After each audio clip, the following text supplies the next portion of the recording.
한 주간 발생한 뉴스를 재정리해보는 시간입니다. 지난 한 주 동안 대구 경북의 주요 이슈에 대해 뉴스민 이상원 기자와 함께 이야기 나눠보겠습니다. 안녕하십니까? 네, 뉴스민 이상원 기자입니다. 네, 우선 지난 한 주 동안 발생한 주요 이슈부터 정리해 주시죠. 네, 대구시가 버스와 도시철도 등 대중교통 요금 인상을 추진하고 있는데요. 지난주 열린 공청회 소식까지 살펴보고요. 지역 향토백화점, 대구백화점에 경영권 매각이 추진되고 있다는 뉴스도 전해드립니다. 대구시가 버스와 도시철도 등 대중교통의 요금 인상을 추진한다고 들었는데 얼마나 올린다는 건가요? 네, 대구시는 시내버스와 도시철도 일반 요금 기준으로 현행 1,250원에서 최소 250원, 최대 350원 인상을 추진하고 있습니다. 인상 근거는 대중교통 이용객 감소와 원가 상승에 따른 시재정 부담 가중을 내세웠습니다.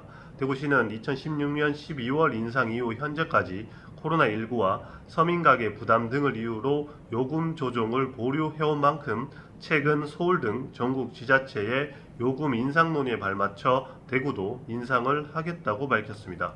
대구시는 시내버스의 경우 인건비와 연료비 증가로 운송 원가가 큰 폭으로 올랐지만 회수율은 2017년 70.5%에서 올해 44.9%까지 감소할 것으로 추정했습니다. 도시철도 역시 2019년 1,396억 원의 손실이 났고 지난해 1,868억 원까지 손실이 늘었습니다. 지난주 시민공청회도 열렸다고 하던데 이게 시민 없는 시민공청회였다고요? 네, 지난 16일 목요일 오전에 달서구 대구 문화예술회관에서 대중교통 요금 조정 시민공청회가 열렸습니다. 대구시가 인상 절차에 따라 시민 의견을 듣기 위해 마련한 자리였는데요. 평일 낮에 열린 탓인지 시민들의 참여는 저조했습니다. 이 자리에서 대구시는 인상요금 산정 용역 결과를 공개했고 전문가 토론도 진행했습니다. 토론회 참석자들은 요금 인상의 불가피성에는 공감했지만 대중교통 이용 증가를 위한 고민과 시민 설득 노력이 필요하다고 주문했습니다.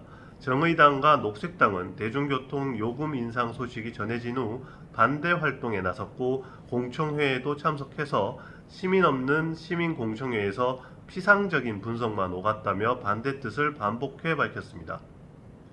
네, 또 폐점 후 활용 방안을 찾던 대구백화점이 최근 경영권 매각을 추진한다고 하죠.